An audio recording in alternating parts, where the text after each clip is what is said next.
Uma boa noite, Deus abençoe a sua vida, a sua casa, a sua família. Nós vamos começar mais um momento com Deus.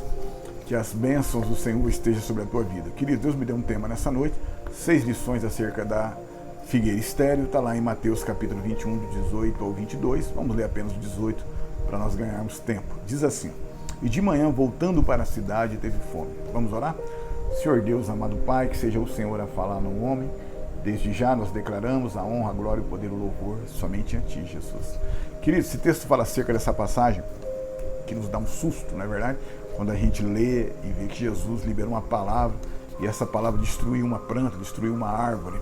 Mas Jesus ele queria mostrar de uma forma prática que aos discípulos o descontentamento de Deus acerca de olhar para um servo ou para uma serva e esse servo, essa serva não produzir frutos, né? A figueira é uma figura de Israel, que a Bíblia diz no livro de João que o próprio Deus ele veio para aquilo que era dele, né? Que era o povo dele, o povo escolhido, e os seus não o receberam. Então, queridos, a Bíblia diz no verso 18, olha só, e de manhã voltando para a cidade teve fome. Aqui Jesus já me colocou uma primeira lição no meu coração. Da mesma maneira que Jesus teve fome, as pessoas também estão com fome. Fome do quê, pastor? Fome do Evangelho, fome da palavra de Deus, fome da palavra que liberta, que cura, fome da verdade. A Bíblia diz em João 8,32, e conhecereis a verdade, e a verdade vos libertará. O próprio Jesus, em Mateus 4,4, ele diz assim: nem só de pão viverá o homem, nem só de alimento físico, mas de toda a palavra que sai da boca de Deus, principalmente do alimento espiritual, que nos dá força, amados, para enfrentar as dificuldades, é a nossa fé, amém? É o conhecimento da palavra de Deus, é o conhecimento acerca de quem é Jesus Cristo.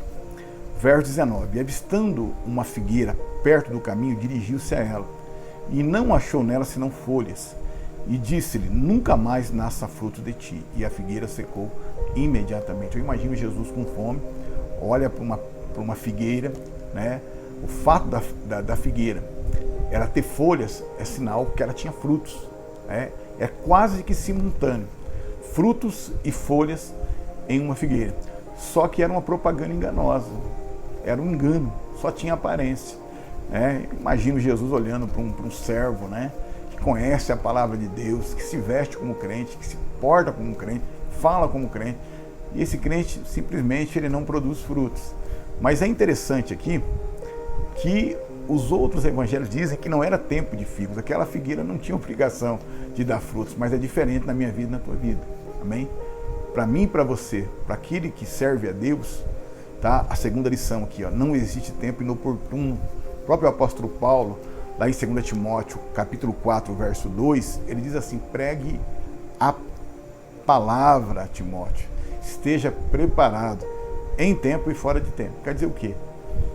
Pregue a palavra, fale do amor de Jesus, fale da salvação em Cristo Jesus, fale do poder do nosso Deus, fale também do juízo de Deus para a vida daqueles que não aceitarem Ele como Deus e também como Salvador. Esteja preparado, estude, ore, jejue, dê um bom testemunho, Timóteo, em tempo, quando tudo estiver, né, bem na tua vida e também quando tudo estiver mal. Amém? Então nós temos que dar fruto, dependente da situação que nós estamos vivendo. Amém? A vontade de Jesus é que nós venhamos a fazer a obra dele, a vontade dele, em meio à bonança, em meio, né, às dificuldades, mas que nós venhamos a continuar a praticar o querer dele. Aí, então, amados, uma terceira lição. Olha só o verso 20. E os discípulos, vendo isso, maravilharam-se, dizendo, como secou imediatamente a figueira? Amados, os discípulos viram aquele milagre acontecer, né, na frente deles. Imagina só, Jesus libera uma palavra, a árvore está linda, maravilhosa, e simplesmente ela seca. Que coisa incrível, né? Mas aqui tem uma terceira lição importante, o poder da palavra, amados. Amém? O poder da palavra daquele, né, que serve a Deus, que conhece Jesus Cristo.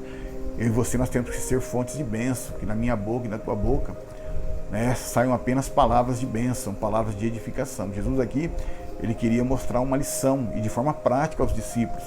Fala acerca do descontentamento de Deus, né, olhando para um servo ou para uma serva dele que simplesmente não produz nada. Mas que eu e você venhamos a vigiar também, no momento da pressão, das dificuldades, das lutas, aquilo que sai da minha boca, né, e também da tua boca em direção àqueles que estão ao nosso redor. Uma quarta lição é a irritação de Deus em plantar uma árvore em determinado lugar e essa árvore não frutificar. Deus colocou você em determinada empresa, amém? Em um trabalho, em uma escola, em uma vila, em uma rua, em uma casa, em uma cidade. Certamente Ele espera de mim e de você que nós venhamos a dar bons frutos, amado. Viver o Evangelho, falar do amor de Cristo, não é verdade? Orar pelas pessoas, se assim for o caso, né? Mas dar frutos. Jesus aqui ele ficou descontente com essa planta, com essa árvore, e simplesmente, né, ele praticou um juízo sobre essa árvore. E eu também não consigo entender, amados, como uma pessoa que teve um verdadeiro encontro com Jesus, ela consegue ficar em silêncio, ficar quieta, não fazer nada, depois de ter um encontro com um Deus tão maravilhoso, que simplesmente mudou as nossas vidas, amém? Eu não consigo, né? Para mim, simplesmente, a pessoa, ela ainda não teve um verdadeiro encontro. Então serve como um alerta para a minha vida e para a tua vida nessa noite, amém? E o verso 21 diz assim: Jesus, porém, respondendo, disse-lhes: em verdade vos digo, que se tiverdes fé e não duvidardes, não só o que foi feito à figueira, mas até a este monte disserdes: ergue-te e precipita-te no mar, assim será feito. Então, uma quinta lição: o poder da fé. Queridos, só vive o sobrenatural aquele que crê no sobrenatural, aquele que crê em Jesus Cristo, aquele que crê na palavra do Senhor. O próprio Jesus caminhando sobre as águas, de repente os discípulos acharam que era um fantasma, gritaram apavorados. Jesus falou: tem bom ânimo, tenha calma, sou eu. A Bíblia diz que o apóstolo Pedro falou: Senhor, se és tu, manda eu caminhar em tua direção. Jesus falou: vem, Pedro. E Pedro creu no sobrenatural e foi o único a caminhar sobre as águas.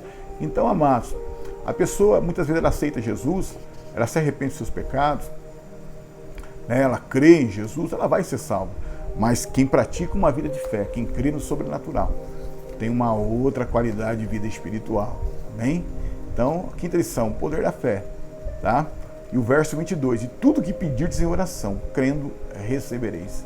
Uma última lição, uma sexta lição, quem ora tem vitória. Olha só o que Jesus diz lá em João capítulo 15, verso 7.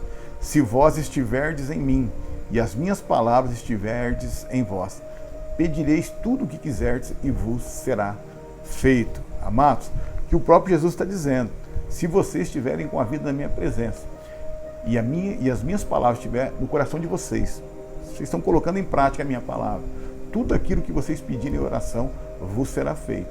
Não podemos abandonar o contexto, né, amados? Tem que estar dentro da vontade de Deus, não é verdade?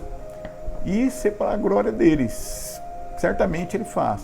É o próprio Jesus que falou acerca desses dois versículos, tanto esse como em João capítulo 15, verso 7. Amém? Então essas são as 6 lições.